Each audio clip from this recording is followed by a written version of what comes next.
नमस्कार। दूरदर्शन चंडीगढ़ की खास पेशकश में आप सभी का स्वागत है, जहां आज हम बात करेंगे योग के बारे में। वैसे तो हमारे देश में 21 जून जो है वो योग दिवस के रूप में मनाया जाता है, लेकिन योग एक ऐसी चीज़ है जिसे आपको सिर्फ साल में एक बार नहीं, रोज़मर्रा की ज़िंदगी में अगर आप इसे अपनाते हैं तो आप स्वस्थ भी रहेंगे और एक अच्छा जीवन आप व्यतीत कर सकते हैं।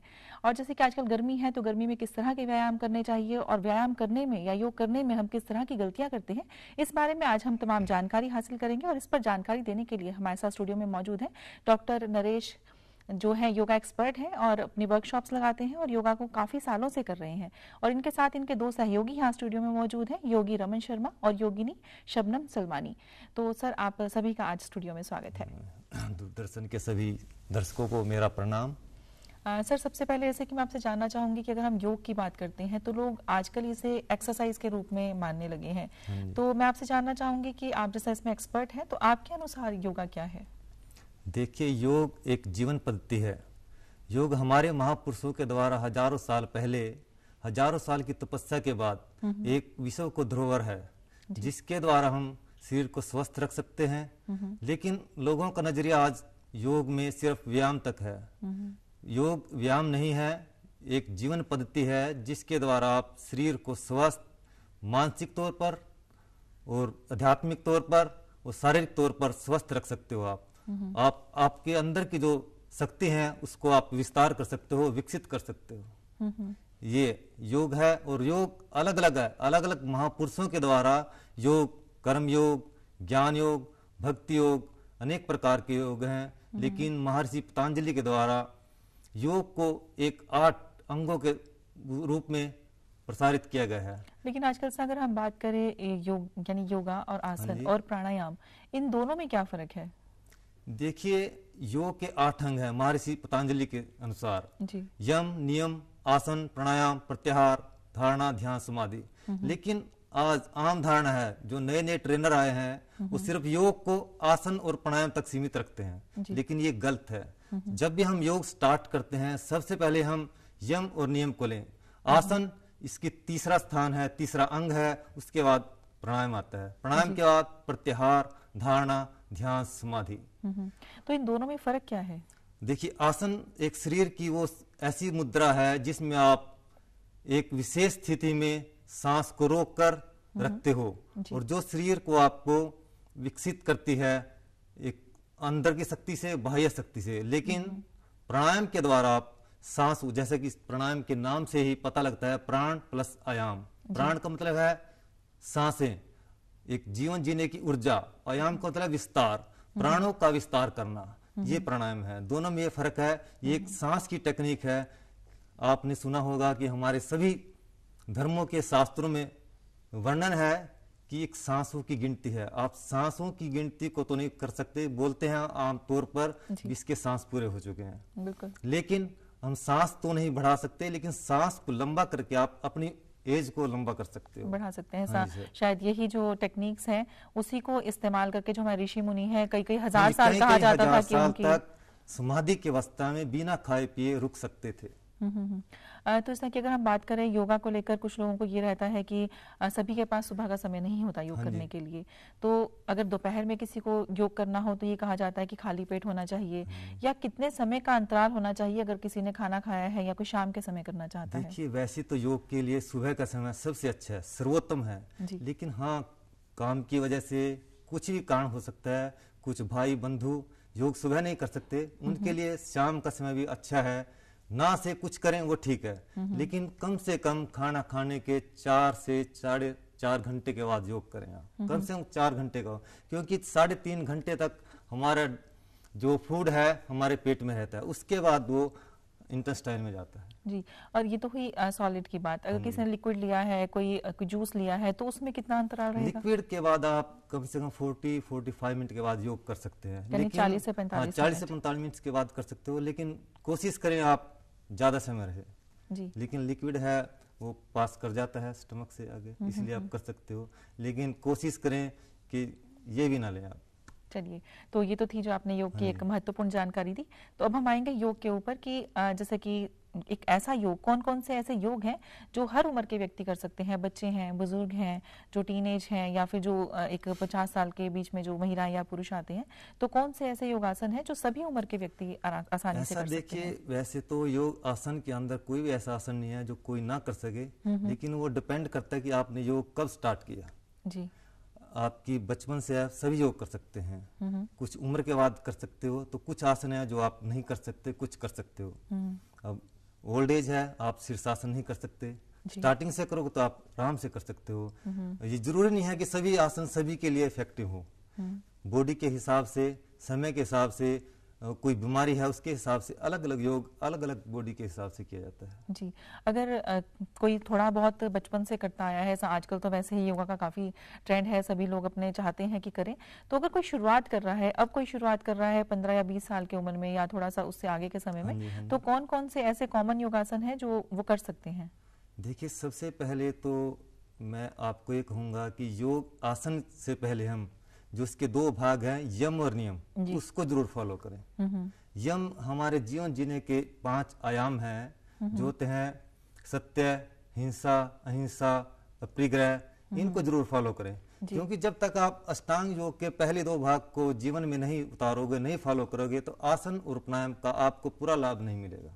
पूरा लाभ लेने के लिए आप पहले यम और नियम को फॉलो करें। जी। नियम है सोच, संतोष, तप, स्वाध्याय, ईश्वर प्रणिधान। तो जैसा कि क्या ऐसा इसमें योगासन में भी ऐसा होता है कि अगर हम कहीं जिम में जाते हैं या कहीं और एक्सरसाइज करते हैं तो वार्म अप कहा जाता है?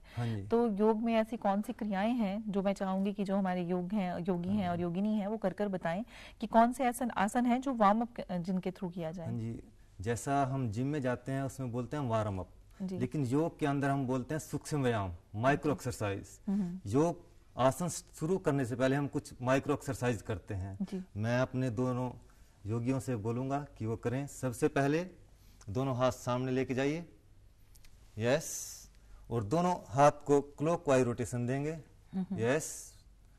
कंटिन्यू रिदम के साथ और निरंतर लंबा गहरा सांस भरते हुए धीरे धीरे सांस को भरें।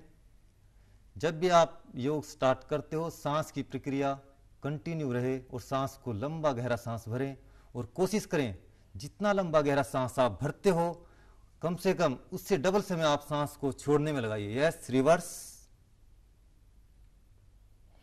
तो इसमें कोई गिनती भी रहती है, जैसे कि उन्होंने क्लॉक और एंटी क्लॉक किया है? गिनती हम इसलिए करते हैं कि थोड़ा माइंड सेट हो जाता है, लेकिन अगर आप बिना गिनती के योग करते हो तो ज्यादा इफेक्टिव है। क्योंकि अगर काउंटिंग करते हैं तो आपका माइंड सिर्फ काउंटिंग की तरफ रहेगा, आपको इतना लाभ नहीं मिलेगा। तो इसमें यानी कि ब्रीदिंग आपकी कंटिन्यू रहेगी? हाँ जी, ब्रीदिंग इसमें कंटिन्यू रहेगी और लंबा सांस भरने की हम कोशिश करेंगे। दोनों हाथ फोल्ड करें कंधों के पास, ये दूसरा। हाँ जी, दूसरी माइक्रो एक्सरसाइज, लंबा गहरा सांस भरते हुए कोशिश करें आपकी एल्बो आपस में मिलती हुई, ऊपर कान के साथ टच होती हुई, लंबे गहरे सांस के साथ धीरे धीरे सांस को भरें, लंबा सांस भरते हुए, जैसे ये आपके शोल्डर वाली जो ये वार्म अप की जो एक्सरसाइज है, सूक्ष्म व्यायाम जो कर रहे हैं, इसमें अगर किसी को थोड़ी अगर शोल्डर की कोई दर्द की समस्या हो बहुत इफेक्टिव है। आजकल कंधों का जुड़ना एक आम समस्या है। मैं मिलता हूँ, बहुत से पेशेंट मिलते हैं, बोलते हैं कि हमारे कंधे जुड़े हैं। अगर वो इस एक्सरसाइज को करेंगे उनको बहुत ही लाभ मिलेगा। जी, इसमें भी पहले क्लॉकवाइज और फिर एंटी पहले क्लॉकवाइज, एंटी क्लॉकवाइज, जितना आप इजीली कर सकते हो। योग के अंदर आपने फोर्सली कुछ नहीं करना है, जितना आप अपने शरीर के हिसाब से कर सकते हो उतना आराम से करें। जी, तो ये 2 एक्सरसाइज जो थी, आप सूक्ष्म, आपका सूक्ष्म व्यायाम है, ये आपकी कंधों के लिए है, कुछ नेक के लिए है। Forward bending, yes, forward bending, धीरे धीरे सांस को छोड़ते हुए कोशिश करें कि आपकी चिन चेस्ट को टच करेगी। फिर धीरे धीरे लंबा गहरा सांस भरते हुए बैकवर्ड बेंडिंग, यस, धीरे धीरे। इसमें आप ये ध्यान रखते हैं अगर किसी को सर्वाइकल की प्रॉब्लम है तो फॉरवर्ड बेंडिंग ना करें, तो सिर्फ बैकवर्ड बेंडिंग और स्ट्रेट करें, यस। धीरे धीरे सांस को छोड़ते हुए फॉरवर्ड बेंडिंग करेंगे। इसमें सांस का किस तरह से ध्यान रखना है कि जब आगे की तरफ जाएंगे तो सांस छोड़ना है? करते हो तो सांस को बाहर निकालिए और रिदम के साथ सांस को कभी भी फास्ट मत लें, धीरे धीरे सांस भरिए और धीरे धीरे सांस को छोड़िए। जी, लंबा गहरा सांस भरते हुए धीरे धीरे पीछे जाएं, और सांस छोड़ते हुए जब आएंगे तो आगे की तरफ सांस को छोड़ते हुए आगे की तरफ आएंगे जी। अब नेक को सीधा करेंगे, लेफ्ट और राइट बेंडिंग, सांस को छोड़ते हुए राइट साइड में बेंड करें नेक को और कोशिश करें कि आपका कान कंधे को टच करे। और इसमें कंधा नहीं उठाना, जो गलतियां कंधा नहीं उठेगा। आमतौर पर गलती करते हैं कि कंधे को उठाते हैं कान टच करने के लिए जी। आपने नेक को बेंड करना है, आपका कान कंधे को टच करे जी, ना कि कंधा कान को टच करे। यह सांस भरते हुए नेक को सीधा करेंगे, फिर धीरे धीरे सांस को छोड़ते हुए लेफ्ट साइड बेंड करें। इसमें एक चीज और, जैसे कि जब इन्होंने नेक राइट साइड पर बेंड की थी तो जितनी देर वो रुकेंगे उतनी देर जो श्वास है वो रुकी रहेगी या फिर वो लेते बाहर रोक के रखिए जी। सांस की प्रक्रिया का योग के अंदर एक अहम रोल है। सांस आपने कब लेना है, कब छोड़ना है, इसका ध्यान रखिए। जब भी आप योग करें किसी प्रशिक्षित योगा ट्रेनर के अंडर ही करें जी। नहीं तो अक्सर ये सुनने में आता है कि हमने जो धारणाएं बन जाती हैं कि हमने योग किया था, ये वाला किया था, उसके बाद हमें ये समस्या हो गई। तो उसका जो सबसे बड़ा कारण है वो यही रहता है कि उनके सांस लेने की जो प्रक्रिया है वो शायद गलत रहती है। सांस लेने की प्रक्रिया गलत है, या फिर ट्रेनर का गलती है, या फिर समझाने में गलती या समझने में गलती, कहीं पे भी हो सकती है। और अगर इस तरह की कोई भी गलती है तो उसका नुकसान ज्यादा होगा। नुकसान ज्यादा होगा, फायदा कम होगा। फायदे की बजाय आपको नुकसान ही ज्यादा होगा और सारा का सारा ब्लेम योगा को आएगा जी। तो इसमें सांस जो छोड़ते हुए उन्होंने राइट साइड पर किया और सांस लेते सांस को छोड़ते हुए राइट साइड बेंडिंग, फिर सांस को भरते हुए नेक को सीधा करेंगे, फिर सांस को धीरे धीरे रिदम के साथ छोड़ते हुए लेफ्ट साइड बेंड करेंगे।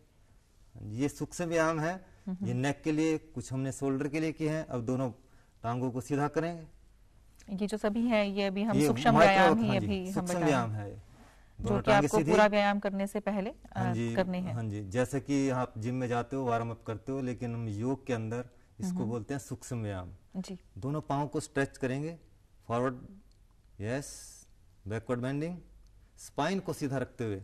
हमेशा योग में आप स्पाइन सीधा रखेंगे और लंबा गहरा सांस भरते हुए निरंतर सांस की प्रक्रिया।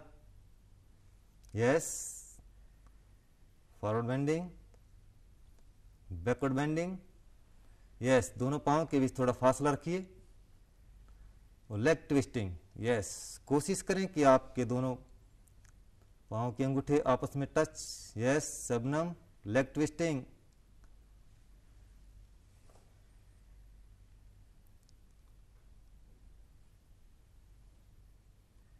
तो इसमें जो है सांस वो आपका निरंतर चलता रहेगा। सांस निरंतर रहेगा, फ्री रहेगा सांस जी।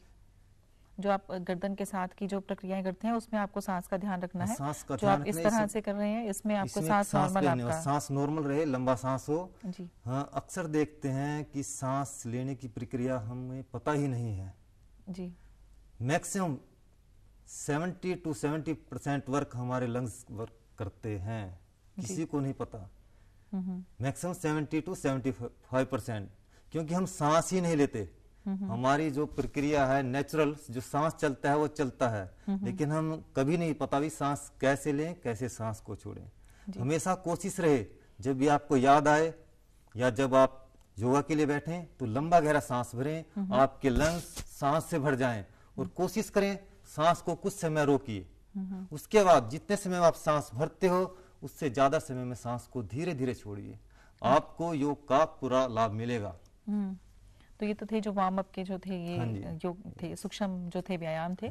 जैसे कि आजकल डॉक्टर नरेश ये देखने में आता है कि गर्मी है तो शरीर का तापमान भी गर्मी के अनुसार बढ़ जाता है।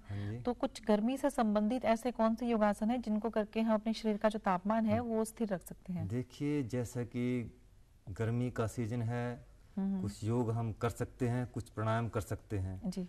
आसन के द्वारा तो आप शरीर को स्थिर आराम की अवस्था में ले जा सकते हो, लेकिन प्राणायाम है कि आप महसूस करते हो कुछ जगह आप ऐसी जगह फंस जाते हो, आपको पानी उपलब्ध नहीं होता, आपको गर्मी लगती है, एंग्जाइटी होती है, तो उसके लिए आप कुछ प्राणायाम कर सकते हो। उस प्राणायाम से आपको इतना लाभ मिलेगा, महसूस करोगे आपके जो इंटरनल पार्ट्स हैं आप उसमें कूलनेस फील करोगे, आप अंदर से ठंडक महसूस करोगे।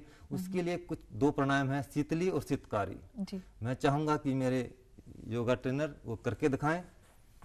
यस, पद्मासन या सुखासन। तो सबसे पहले हम शीतली कर रहे हैं। हाँ जी, हम सबसे पहले शीतली प्राणायाम करेंगे जी। सबसे पहले जीभ को बाहर निकालिए, जीभ को रोल करें और जीभ से आप धीरे धीरे लंबा सांस भरें रिदम के साथ। यस, सांस को भरें, जीभ को अंदर की ओर ले जाइए, मुंह को बंद करें और तालू में जीभ को लगाइए।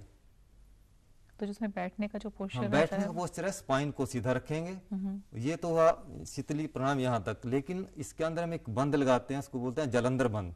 उसमें आपको क्या करना है, धीरे धीरे नेक को फॉरवर्ड बेंडिंग करनी है और कोशिश करनी है कि आपकी चिन चेस्ट को टच करे।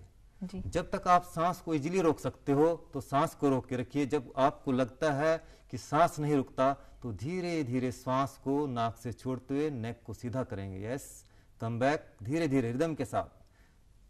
हाँ जी, और कम से कम इसको 3 से 4 बार करें। आप महसूस करोगे, आप बिल्कुल ताजा महसूस करोगे, इंटरनली पार्ट्स आपके ठंडक महसूस करेंगे। जी। ये जीभ शीतली को है। मोड़ते हुए सांस लेना है अंदर की तरफ। आपको जीभ को बाहर निकालिए, दोनों साइड से रोल करें, फिर धीरे धीरे जीभ से सांस को भरें। जितना आप सांस भर सकते हो, उसके बाद जीभ को अंदर ले जाइए और तालू के साथ टच करें ऊपर। जी। ये आपका शीतली प्राणायाम है। कम से कम 3 से 4 बार करें। अगर आपको प्यास लगती है और इसको करने के बाद आप महसूस करो कि आपको प्यास गायब हो जाएगी। यानी उसको मोड़ने, जब तक आपने अंदर तालू के साथ टच है उसके बाद ही आपने जो नेक है वो उसको, अगर जलंधर बंद, लेकिन जलंधर बंद का आपने इतना ध्यान रखें, अगर किसी को सर्वाइकल की प्रॉब्लम है वो जलंधर बंद ना लगाए। जी, तो वो उतने के बाद ही उसे उसको सिर्फ नेक को स्ट्रेट रखेगा, सांस को रोक के रखिए। जितनी देर आप इजिली सांस रोक सकते हो। बाय फोर्स योगा के अंदर आप कुछ नहीं करेंगे। जी। यस, हाँ जी। अब हम ही करते हैं शीतकारी। ये तो था शीतली प्राणायाम। ये शीतली प्राणायाम था, अभी शीतकारी है, वो भी इसी प्रपद से है। दोनों दांतों को मिलाइए, थोड़ा होठ को बंद करें। है वो बैठने की स्थिति सेम रहेगी। अब आप दांत से शीतकारी की आवाज की तरह सांस को भरेंगे। यस, धीरे धीरे लंबा सांस, मुंह को बंद करें, सांस को रोक के रखिए। अपनी क्षमता के अनुसार आप सांस रोकेंगे। जब आपको लगे आप सांस नहीं रोक सकते तो उसके बाद धीरे धीरे नाक से सांस को रिदम के साथ छोड़िए। यस, सांस को छोड़ते हुए। डॉक्टर नरेश, इसमें मुंह से सांस लेना और नाक से छोड़ने की ये प्रक्रिया क्या कहलाती है और क्या इसका रोल रहता है इसमें? ऐसे है, जब आप मुंह से सांस लेते हो तो आपका सांस कूल होते हुए अंदर जाता है। जी। हमारी 2 नाड़ी हैं, चंद्र नाड़ी और सूर्य नाड़ी। चंद्र नाड़ी हमारे शरीर को शीतलता प्रदान करती है और सूर्य नाड़ी है वो आपको गर्मी प्रदान करती है। जी। आपको आक्रामक करती है, आपका माइंड को शार्प करती है। और जो चंद्र नाड़ी है वो आपको सौम्य, सहनशीलता, धैर्य प्रदान करती है। जी। तो इसमें वही दांतों से लंबा गहरा सांस लेंगे जी। और धीरे धीरे सांस को, फिर जितना भी आप रोक सकते हैं सांस रोकिए, उसके बाद धीरे धीरे सांस को छोड़िए। जी।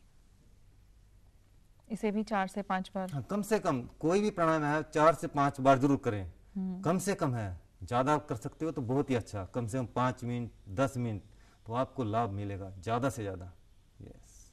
तो ये तो थे हमारे जो गर्मी में जो हम प्राणायाम कर सकते हैं। तो क्या डॉक्टर नरेश ऐसा भी होता है कि गर्मियों में, जैसा कि आजकल ज्यादा समस्या देखी जाती है ब्लड प्रेशर की, तो हाई ब्लड प्रेशर की समस्या ज्यादा, तो क्या गर्मियों में गर्मी की वजह से ये समस्या ज्यादा होती है? ऐसा है, सभी के लिए तो नहीं, कुछ हो सकता है, क्योंकि हम अक्सर कई बार टेंशन में होते हैं या पानी कम पीते हैं, उसकी वजह से कुछ लोगों का बीपी हाई हो जाता है। वैसे तो आम समस्या है बीपी की समस्या, हमारे खान पान की समस्या है, हमारे गलत लाइफस्टाइल की समस्या है। उसको हम गर्मी से जोड़ कर नहीं दे सकते। हाँ, गर्मी में हो जाता है, लेकिन मेन समस्या हमारे खान पान की और लाइफस्टाइल की, ये बीपी की मेन प्रॉब्लम है। बीपी के साथ साथ शुगर की समस्या भी हमारी आम है जी। और तीसरी समस्या जो आम आजकल बच्चों में है वो है तनाव।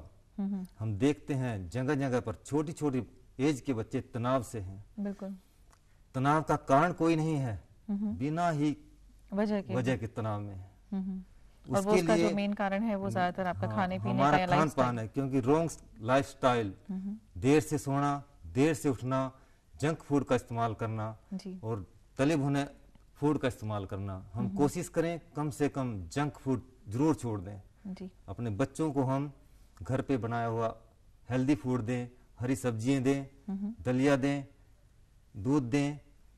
ये और तो जैसा कि भी हम बात कर रहे हैं blood pressure, high blood pressure की, इस तरह हमने बात की, ज्यादा समस्या देखने में आ रही है। तो ऐसी योग की कौन सी क्रियाएं हैं जिनको करने से ब्लड प्रेशर को, जैसा कि किसी का तो होता है कि बहुत ज्यादा अगर है तो उसे तो ऑफ कोर्स डॉक्टर के पास ही ले जाना होगा, किसी का अगर 200 तक ब्लड प्रेशर जा रहा है, तो ऐसी कौन सी योगिक क्रियाएं करके हम उसे इमरजेंसी में नॉर्मल ला सकते हैं? इमरजेंसी में 2 प्रकार से है, एक योग के द्वारा और प्राणायाम के द्वारा। योग में तो हम शवासन सबसे इफेक्टिव है। शवासन करेंगे, मैं अपने योगी से कहूँगा कि वो शवासन की स्थिति में लेट जाएंगे। यस, दोनों पाँव के बीच थोड़ा फासला रखिए। यस, अक्सर इसमें आप थोड़ी गलती करते हैं आम लोग। तो क्या करते हैं, हथेलियां ऐसे रखते हैं। आपने हमेशा शवासन में हथेलियां आसमान की ओर रखनी है और शरीर को बिल्कुल ढीला छोड़ देंगे। आपका ध्यान निरंतर सांस पे रहेगा। लंबा गहरा सांस धीरे धीरे भरेंगे और धीरे धीरे सांस को छोड़ते जाएंगे। थोड़ी देर के बाद आप महसूस करोगे कि आपका जो बीपी का प्रेशर है वो धीरे धीरे डाउन होता जाएगा। लेकिन आप उसको निरंतर करें, लंबा गहरा सांस भरते रहें और सांस की गहराई को मापिए। जब आप सांस भरते हो, सांस को मन की आंख से देखिए, आप कितना लंबा गहरा सांस भरते हो, किस प्रकार आप सांस को छोड़ते हो। कंटिन्यू लंबा गहरा सांस भरेंगे, धीरे धीरे सांस को छोड़िए। बॉडी का प्रत्येक ऑर्गन्स ढीला छोड़ते हुए आंख बंद रहेगी। और ये भी आप 4 से 5 बार कर सकते हैं या फिर जब तक आपको लगे कि आपका बीपी नॉर्मल ना हो तब तक आप इसको करें। ये भी है। एक दूसरा है चाइल्ड पोज, बालासन, उसको भी आप कर सकते हैं, वो भी बहुत इफेक्टिव है। तो जो बालासन है ये भी हाई ब्लड प्रेशर के लिए? हाँ जी, बहुत अच्छा है, क्योंकि आराम के कोई भी आसन है वो हाई बीपी के लिए इफेक्टिव है, वो आप कर सकते हो। या फिर इसमें भुजंग आसन है, वो भी बहुत इफेक्टिव है इसके लिए। यस, मैं कहूँगा योगियों से चाइल्ड पोज में जाएं एक बार। अक्सर आप देखते हो कि छोटा बच्चा है, जिस प्रकार सोता है वो इस आसन में सोता है, क्योंकि उसको किसी प्रकार की कोई टेंशन नहीं होती और आराम की स्थिति है। सबसे आरामदायक आसन है, इसको आप करें, आपको बहुत लाभ मिलेगा। आपका हाई बीपी नॉर्मल हो जाएगा। इसमें भी हथेलियां आपकी नीचे की तरफ रहेंगी? ऐसे हैं, एक आपकी बाजू फोल्ड होगी, एक लेग फोल्ड होगी, लेकिन सांस जरूर लंबा भरें। सांस की प्रक्रिया का योग के अंदर एक अहम रोल है। निरंतर लंबा गहरा सांस भरें, धीरे धीरे सांस को भरिए और कोशिश करें कि सांस जितना लंबा हो उसको सांस को वैसे ही धीरे धीरे छोड़िए। जी, हम क्या करते हैं कि सांस को फास्ट भरते हैं। आप देखिए, अगर आपके सामने कोई 2 इंच की पाइप है और आप उसके अंदर 4 इंच का पानी का प्रेशर डालोगे तो क्या ठीक रहेगा? उस पर प्रेशर पड़ेगा। तो इसलिए सांस को भी हमेशा धीरे धीरे भरें। इसमें आप एक भुजंगासन कह रहे थे, तो वो ब्लड प्रेशर के लिए है या फिर? वो ऐसा सभी एज के भी कर सकते हैं, लेकिन बीपी के लिए भी बहुत इफेक्टिव है जी। और मैं तो चाहूंगा कि मैम आप भी उस आसन को करें। जी बिल्कुल, क्योंकि आप करोगे तो अच्छा मैसेज आएगा। चलिए मैं करके देखती हूँ, और अगर उसमें जो भी गलतियां होंगी तो आप उन्हें प्लीज करेक्ट कीजिए। करेक्ट करूंगा। दोनों मैं अपने योगी से चाहूंगा। हाँ जी, आप भी मैम जी, पेट के बाहर लेट जाएंगे।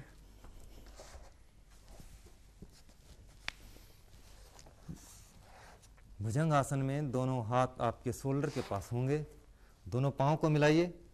यस, और आप धीरे धीरे सांस को भरते हुए कंधों को उठाएंगे। यस, धीरे धीरे सांस भरते हुए।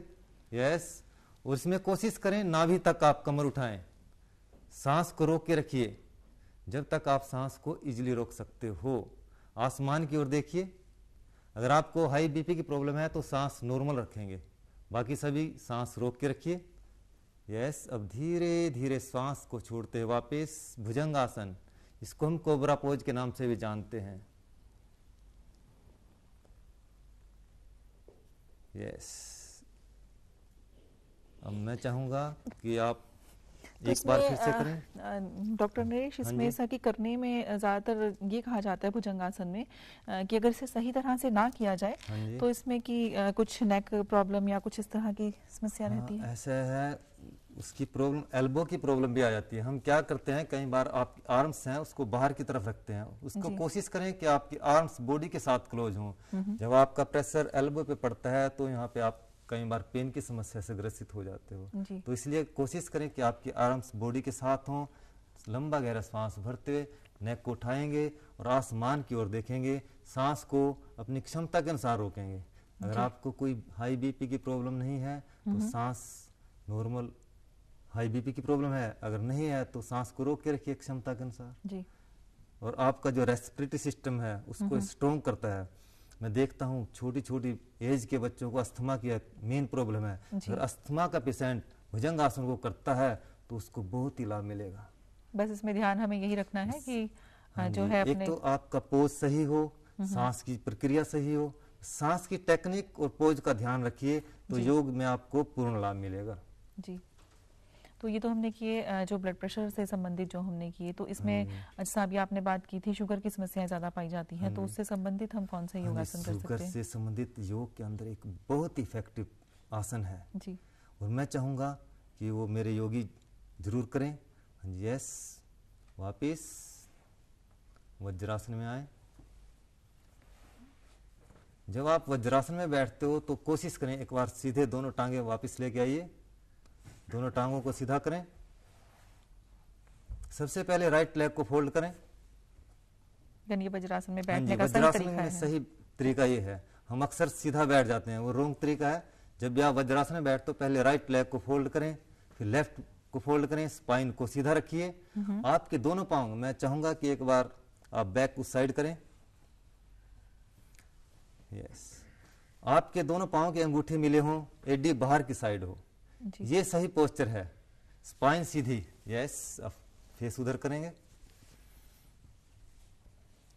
योग के अंदर जो हम आसन करने जा रहे हैं मंडूक आसन, इसको एक रामबाण माना जाता है डायबिटीज के लिए जी।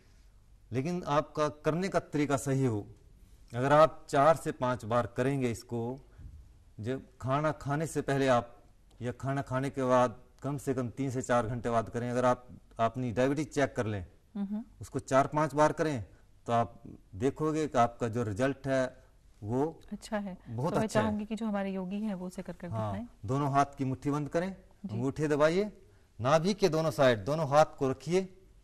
कोशिश करें कि आप लीवर और पैनक्रियाज के पास रखें। अब धीरे धीरे लंबा सांस भरें। अब धीरे धीरे सांस को छोड़ते हुए फॉरवर्ड बेंडिंग। यस, नेक को उठाइए, सामने देखिए। इसमें आपने तब तक रुकना है जब तक आप सांस को इजीली रोक सकते हैं। जब आपको लगे सांस नहीं रुक सकता तो धीरे धीरे सांस को भरते वापस आएंगे। जी, ये तो हुआ जो शुगर के पेशेंट के लिए हमने बताया, हमने ब्लड प्रेशर के लिए भी बताया। तो समय का भी थोड़ा हमारे पास अभाव है, तो मैं इसमें चाहूंगी कि बच्चों से संबंधित कोई आप एक व्यायाम या कोई एक ऐसा व्यायाम जिसे हर उम्र के व्यक्ति आसानी से कर सकते हैं और करना चाहिए रूटीन में, कि उनका जो होल बॉडी स्ट्रक्चर है वो सही रहे।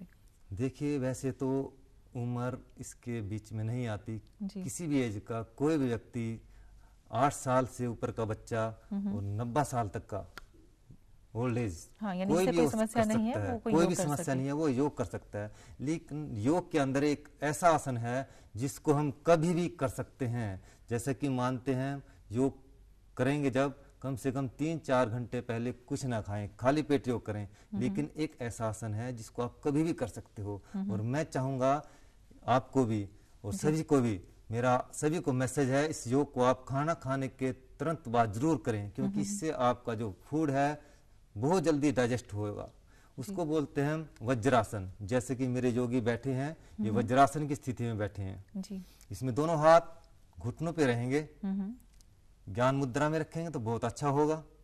स्पाइन सीधी रहेगी और सांस निरंतर लंबा गहरा सांस भरेंगे, सांस को धीरे धीरे छोड़ देंगे। जब हम वज्रासन करते हैं, इसमें हमारा ब्लड का जो सर्कुलेशन है डाइजेस्टिव सिस्टम की ओर हो जाता है, पेट की ओर हो जाता है, जिससे हमारा डाइजेस्टिव सिस्टम फास्ट हो जाता है और हमारा फूड पचने में इजी हो जाता है। फूड हमारा वैसे 3 से 4 घंटे डाइजेस्ट होने में लेता है, तो इससे बहुत जल्दी डाइजेस्ट हो जाता है। तो आपका डाइजेस्टिव सिस्टम है अच्छा होता है, आपकी कब्ज से समस्या नहीं होती। बहुत सी समस्याएं हैं जो पेट की, तो आपको नहीं आएंगी जी। तो ये बहुत अच्छा डॉक्टर नरेश आपने बताया कि जो ये वज्रासन है, जैसा वही जो मैंने आपसे पहले बात की थी कि हमें ये भ्रांति रहती है कि हम खाना खाने के बाद करें, पहले करें। तो एक ये आसन इस तरह का है कि इसे आप कभी भी किसी भी समय खाना खाने के बाद या पहले कभी भी आप इसे कर सकते हैं। ये सदाबहार आसन है, इसको कभी भी कर सकते हैं आप, और किसी भी उम्र का व्यक्ति इसे कर सकता है। तो डॉक्टर नरेश, आप यहाँ पर आए और जो आपके सहयोगी हैं ये यहाँ पर आए और इन्होंने इतनी महत्वपूर्ण जानकारी और आपने जो हमारे दर्शकों को दी, उसके लिए बहुत बहुत धन्यवाद। मैं उसके लिए आपका भी धन्यवाद। लेकिन मैं सभी दर्शकों को एक मैसेज देना चाहूँगा जी, कि जैसा कि अभी इंटरनेशनल योगा डे है, तो हम कोशिश करें इस योग डे को दिवस ना मनाएं, सिर्फ हमारा हर दिन योग में हो, हम योग में जीवन जिए बस। तो ये बहुत ही अच्छी डॉक्टर नरेश आपने जाते जाते जो हमारे दर्शकों को सलाह दी, तो हमें उम्मीद है कि इससे आप फायदा उठाएंगे और पूरा साल भर योगासन को अपनाकर स्वस्थ रहेंगे। तो आज के लिए इतना ही, हमें दीजिए इजाजत। नमस्कार।